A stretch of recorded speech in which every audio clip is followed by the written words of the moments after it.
Hello मित्रों, मैं रोशन मिश्रा एक बार फिर से आप सभी का अपने YouTube channel SSS institute of education के प्लेटफॉर्म पर स्वागत अभिनंदन वंदन करता हूं। तो चलिए एक छोटा सा क्लिप लेकर हम आपके सामने आए हैं कि डेमोक्रेसी और डिक्टेटरशिप के बीच में क्या डिफरेंस होता है। अगर हम बात करें कि डेमोक्रेसी और डिक्टेटरशिप के बीच में क्या डिफरेंस होता है तो उस पर मैंने कुछ फैक्ट लेकर आया हूँ। ठीक है, तो चलिए इसको पढ़ते हैं और जानेंगे। डेमोक्रेसी तो आप लोग बखूबी समझे होंगे, जाने होंगे, प्रीवियस क्लासेस में भी और पिछले मतलब अक्सर आप जानते रहे होंगे, लोगों के मुंह से सुनते हैं कि राजतंत्र से लोकतंत्र हमें बना। हमारा देश जो है राजतंत्र से, जब हमारे देश को आज़ादी मिली, when our country become independent, after that our India become as a democratic country and उसी पर हम चर्चा करेंगे। सर, अगर क्या बिफोर द इंडिपेंडेंस अगर हम बात करें तो क्या हमारे यहाँ राजतंत्र था या तानाशाह रूल था, इन दोनों के बारे में हम डिस्कस करेंगे। क्या वो डिक्टेटर रूल था और किंगशिप था या हायरार्की रूल था, उस पर हम बात करते हैं। ठीक है, तो चलिए हम डिफरेंस जानेंगे कि एक तानाशाह और एक लोकतांत्रिक सरकार में क्या अंतर होता है। दोनों पर हम पॉइंट बाई पॉइंट चर्चा करेंगे और होप सो आपको दोनों वर्ड क्लियर हो जाएंगे बहुत ही अच्छी तरीके से। ठीक है, तो चलिए हम चर्चा करते हैं। है क्या, देखिएगा, अगर हम बात करें डेमोक्रेसी की, अगर हम बात करते हैं तो ध्यान दीजिएगा। चलिए दोनों की बात करें, democracy and dictatorship. Democracy and dictatorship are two forms of the government that differ significantly in their structure, principle and the implications for the citizens. ध्यान दीजिएगा, पहला हम बात करेंगे डिफिनेशन के रूप में, इनको जानेंगे तो इनकी डिफिनेशन क्या है। तो ध्यान दीजिएगा, डिफिनेशन की अगर हम बात करते हैं, पहला पॉइंट हम डिफिनेशन से हम इनको डिफाइन करेंगे। आफ्टर दैट इनका हम पावर डिस्ट्रीब्यूशन जानेंगे, ऐसे one by one political freedom जानेंगे। तो चलिए अभी आगे देखते हैं वो सब। Democracy, a system of government where power is vested in the peoples who exercise it directly or through the elected representatives। मतलब क्या है भैया, इसमें बताया जा रहा है कि अगर हम बात करें डेमोक्रेसी की तो डेमोक्रेसी में लोग डायरेक्टली इवॉल्व होते हैं रूल में। कैसे? वो अपने रिप्रेजेंटेटिव को चुनते हैं। जैसे अगर हम बात करते हैं sir, who are the representatives, अगर हम बात करें हमारे रिप्रेजेंटेटिव कौन है, तो भाई अपने लोकेलिटीज में आप देखेंगे एक आपका तहसील स्तर पे चुनाव होता है, तो जिसको हम एमएलए का चुनाव बोलते हैं।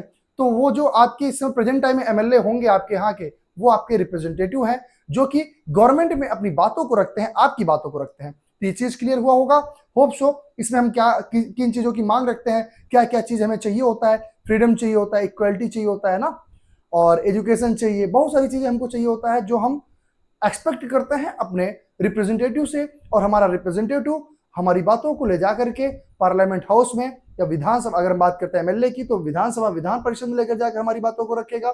अगर हम बात करते हैं पार्लियामेंट में तो हमारे जो लोकसभा का मेंबर होगा वो करता है। ठीक है, चलिए हम बात करेंगे आगे।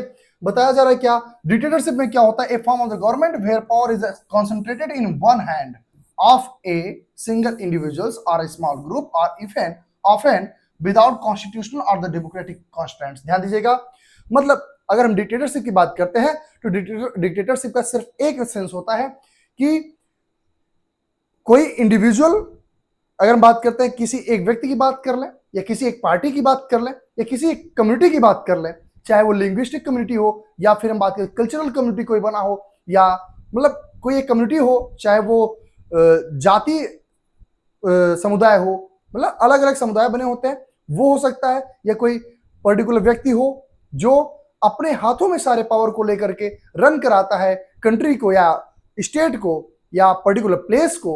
तो उस प्रकार के रूल को हम डिक्टेटर रूल बोलते हैं या डिक्टेटरशिप बोलते हैं। और हम बात करते हैं, इसमें कुछ चीजें और भी दी गई हैं। बताया जा रहा है कि यह कॉन्स्टिट्यूशनली नहीं होता है या इसमें डेमोक्रेसी का कोई भी इवॉल्वमेंट नहीं होता है। हम बात करेंगे आगे भी। It is characterised by the authoritarian rule and limited political freedoms. चलिए हम बात करेंगे दूसरे पॉइंट की। दूसरा पॉइंट भी हमारे सामने रखा गया है, वो क्या है, पावर डिस्ट्रीब्यूशन हमारे सामने दिया गया है। What is power distribution? Democracy, power is distributed among the elected representatives and institutions ensuring check and balance. The government is accountable to the people through the regular election. ध्यान दीजिएगा, अगर हम बात करते हैं तो इसमें पावर, अगर डेमोक्रेसी की बात करते हैं तो ध्यान दीजिएगा, अलग अलग रिप्रेजेंटेटिव को अलग अलग पावर दिए जाते हैं और सबका अपना अपना इंस्टीट्यूशन होता है। ठीक है, एक उनका दफ्तर होगा, एक उनका क्राइटेरिया होगा, लिमिट होगा कि ये व्यक्ति इसमें वर्क कर सकते हैं, ये व्यक्ति इसमें वर्क कर सकते हैं, है ना। इसी के अकॉर्डिंग होता है। चलिए हम आगे भी बढ़ेंगे इसमें, जहां आपको कंफ्यूजन होगी आप कमेंट पुट कर देंगे, और आप वीडियो को पूरा लगातार बने रहिएगा, पूरा वीडियो वॉच करिए और लोगों तक पहुंचाइए अगर आपको ये इंफॉर्मेटिव वीडियो लग रही है। ये देखिए ना कि केवल क्लास 6, 7, 8 वालों के लिए मैंडेटरी है, ये हर एक व्यक्ति के लिए, अगर वो भारत का नागरिक है तो उसको जानना और समझना बहुत जरूरी है। तो हम चलिए आगे बढ़ते हैं बिना समय गवाए। एक दूसरी चीज अगर बात करें, इसमें और भी कुछ चीजें पॉइंट यहां पर मेंशन की गई, ध्यान से देखिएगा। The government is accountable to the people, चाहे वो इलेक्शन के माध्यम से या फिर हम बात करते हैं दस्तावेजों के माध्यम से हम लोग उसको चेक कर सकते हैं। और एक चीज ये भी है कि इसमें जो पावर्स होते हैं या फिर लोग जो होते हैं रिप्रेजेंटेटिव और इंस्टीट्यूशन की अगर बात करते हैं, इनको चेक और बैलेंस किया जाता रहता है। ऐसा नहीं है कि वो अपने मनमानी कुछ काम कर सकते हैं, उनका भी कुछ लिमिट होता है, क्राइटेरिया होता है, उसमें बंधे होते हैं, अपने मन का नहीं कर सकते हैं। चलिए हम आगे बढ़ेंगे। इसके अलावा क्या दिया गया है, डिक्टेटरशिप की बात करते हैं। Power is concentrated in the hand of the dictator और a ruling elites with little or no accountability to the people or public. Decisions are often made unilaterally. मतलब क्या बताया जा रहा है, इसमें डिसीजन लोगों के विश के अकॉर्डिंग नहीं लिया जाता है, वो अपने विश के अकॉर्डिंग जैसा उनको बेहतर भाएगा वैसा वो करेंगे। ठीक है, तो कहावत भी है ना कि जैसा रोगी को भाता है वैसा वैद्य बताता है, तो वो अलग चीजें हैं। देखिए भाई, हमारे यहाँ या कहीं पर भी तानाशाह रूल तभी हो सकता है जब हम सक्रिय रूप से वहां भाग नहीं लेंगे, जब हम अपनी सक्रियता नहीं दिखाएंगे, हम अपनी बातों को उनके सामने नहीं रख पाएंगे। तो ध्यान दीजिएगा, वहां पर तानाशाह रूल होना स्वाभाविक है, तो हमको इससे बचना चाहिए। और हमको अक्सर, चाहे जो गवर्नमेंट हो, चाहे वो पार्टी वाइज हो, चाहे व्हाट एवर हो, ठीक है, उसमें हमको चेक बैलेंस करते रहना चाहिए, उनको चेक करते रहना चाहिए और अकाउंटेबिलिटी उनकी देखती रहनी चाहिए, क्या वो अकाउंटेबल है हमारे लिए या नहीं। ठीक है, तो चलिए आगे बढ़ते हैं। हम बात करेंगे पॉलिटिकल फ्रीडम्स की, बात कर रहे हैं बच्चे। तो डेमोक्रेसी में पॉलिटिकल फ्रीडम क्या होता है, citizen enjoy political freedom such as the right to vote, freedom of speech, freedom of press and the right to assemble and protest. ध्यान दीजिएगा, अगर हम बात करते हैं फ्रीडम, पॉलिटिकल फ्रीडम की अगर बात करते हैं, तो आप बताइए भाई, क्या आप पार्टी का, किसी पार्टी का पर्टिकुलर आप सपोर्ट नहीं कर सकते? कर सकते हैं, आप वोट दे सकते हैं, आप कहीं पर धरना पे भी बैठ सकते हैं। अगर मान लीजिए कोई रूल रेगुलेशन आपके या हमारे समुदाय के लिए, हमारे देश के लिए, हमारे राज्य के लिए, हमारे राष्ट्र के लिए अगर हितकारी नहीं होता है, हम धरना भी दे सकते हैं, प्रोटेस्ट भी उनके अगेंस्ट कर सकते हैं। तो ये चीजें भी हो सकती हैं, ये हमको फ्रीडम चाहिए होता है और फ्रीडम डेमोक्रेसी में होता है। ये अगर हम बात करते हैं डेमोक्रेसी की बात अगर ना करें, हम आ जाते हैं डिक्टेटरशिप की बात कर लेते हैं, तो वहां पर अपने मनमानी नहीं कर पाओगे भाई, जैसा राजा चाहेगा वैसा ही होगा। आई बात समझ? क्लियर है सबको? होप सो सबको क्लियर होगा। क्लियर है सबको? चलिए आगे बढ़ेंगे, हम थोड़ा सा और आगे बढ़ेंगे। डिक्टेटरशिप की बात करते हैं। Political freedoms are severely restricted. ध्यान दीजिएगा, यहां पर पॉलिटिकल फ्रीडम नहीं होता है। बताया dissent is often suppressed and criticism of the government is not tolerated. ध्यान दीजिएगा, अगर हम बात करते हैं, आपको कोई शिकायत है, आपको कोई दुख है, तो ऐसा नहीं कि उसको पब्लिकली लाने देंगे। डिक्टेटर रूल में, डिक्टेटरशिप में उसको दबा दिया जाता है, आपकी बातों को रोक दिया जाता है, दबाया जाएगा। उसके अलावा एक चीज और भी यहां बताई गई बच्चों को, क्या दिया गया है कि गवर्नमेंट को अगर क्रिटिसाइज करने की कोशिश करोगे तो वो लोग उसको टॉलरेट नहीं करेंगे। ठीक है, बताया जा रहा है इज नॉट टॉलरेटेड, उसको टॉलरेट नहीं करेंगे भैया, उस पर तुरंत एक्शन लेंगे, आपको अंदर ही अंदर खा जाएंगे। ठीक है, अरे आजकल तो बड़ी मूवीज चली है, हाँ देख रहे होगे, कोई भाई अगेंस्ट नहीं जाता राजा के, राइट।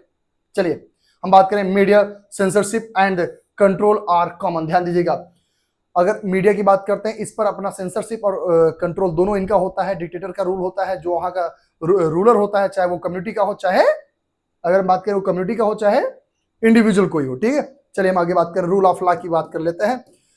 तो क्या है, यही है, इतना है। अच्छा है, और है अकाउंटेबिलिटी, वही अकाउंटेबिलिटी वही पचवा है क्या? अरे वाह, है तो, अरे वाह कही है। चलिए ठीक है, बात करते हैं इस पर। रूल ऑफ लॉ की बात करते हैं बच्चे, तो क्या दिया गया है, democracy govern by the rule of law where the law are applied equally to the all citizen including those in power, the judiciary is independent and impartial. ध्यान दीजिएगा, अगर हम बात करते हैं कोई भी कानून जिसको गवर्न किया जा रहा है, वो फ्रीली गवर्न किया जाएगा, उस पर किसी का भी हस्तक्षेप नहीं होगा। और हम बात करते हैं where the law is applied equally to all citizen. ध्यान दीजिएगा, चाहे वो पावर में व्यक्ति हो या ना हो, सबके ऊपर वो रूल अप्लाई होगा ऐसा नहीं कि अगर हम प्रधानमंत्री के घर से हैं तो हमारे ऊपर कोई रूल रेगुलेशन नहीं बनता है, और आप प्रधानमंत्री के घर से नहीं है तो आपके ऊपर रूल रेगुलेशन बनता है, ऐसा कोई प्रॉस्पेक्ट नहीं होता डेमोक्रेसी में। अगर बात करते हैं डिक्टेटरशिप की, बात कर लेते हैं बच्चे।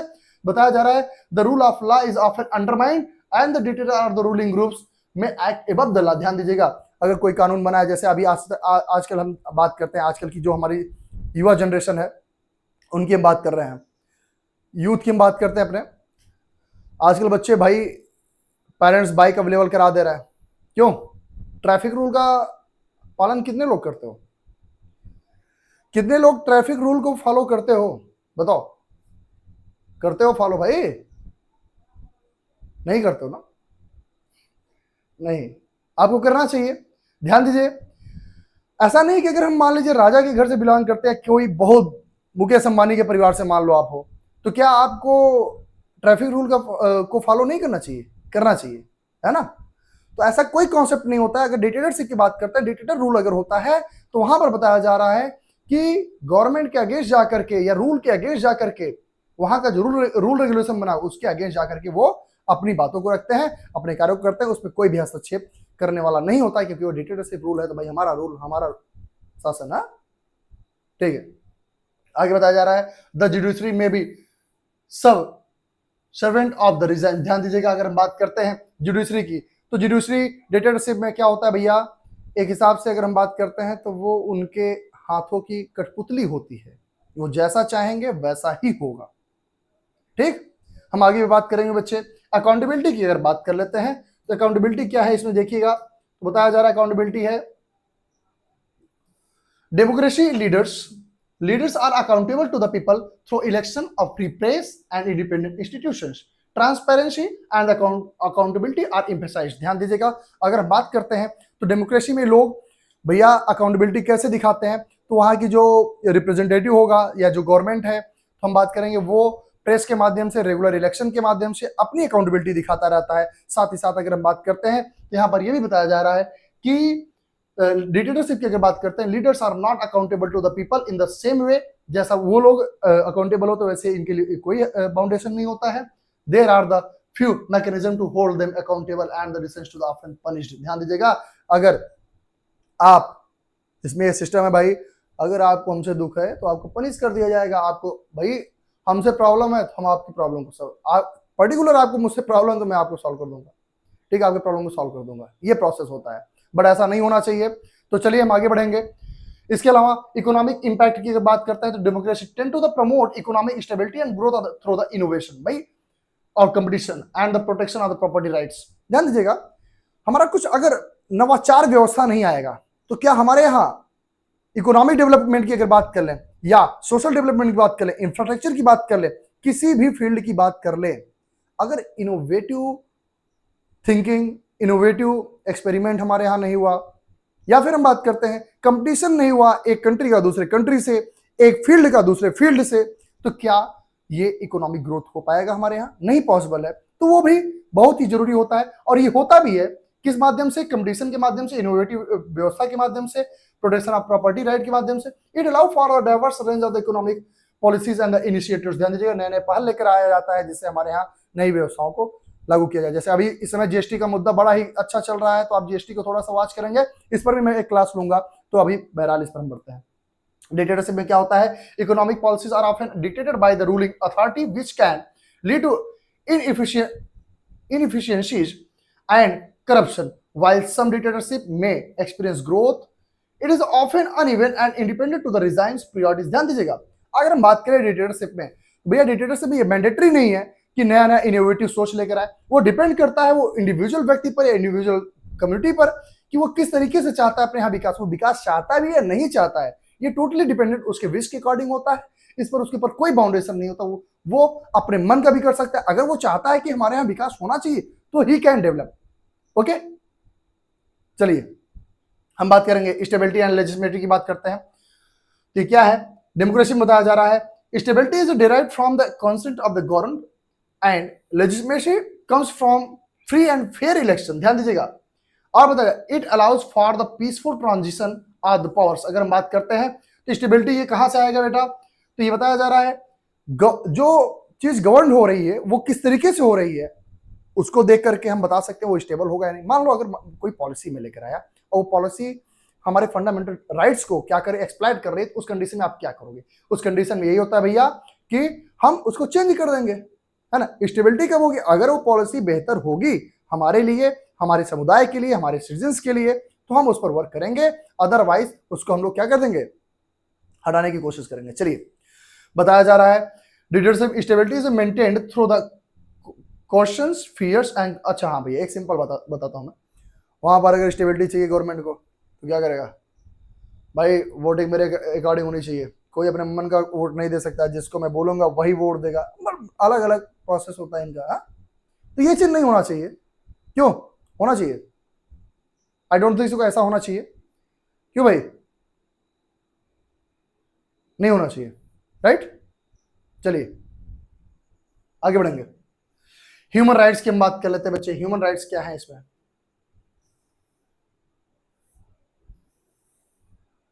चलिए ज्यादा नहीं है, थोड़ा सा हो रहा है। Democracy places a strong emphasis on protecting human rights and individual freedom। ध्यान दीजिएगा, अगर हम बात करते हैं तो हमको स्वतंत्रता चाहिए, हमारे जो हमारे फंडामेंटल राइट्स हैं उसको प्रोटेक्ट करना चाहिए, ठीक है, यही हमारी ह्यूमन राइट्स है।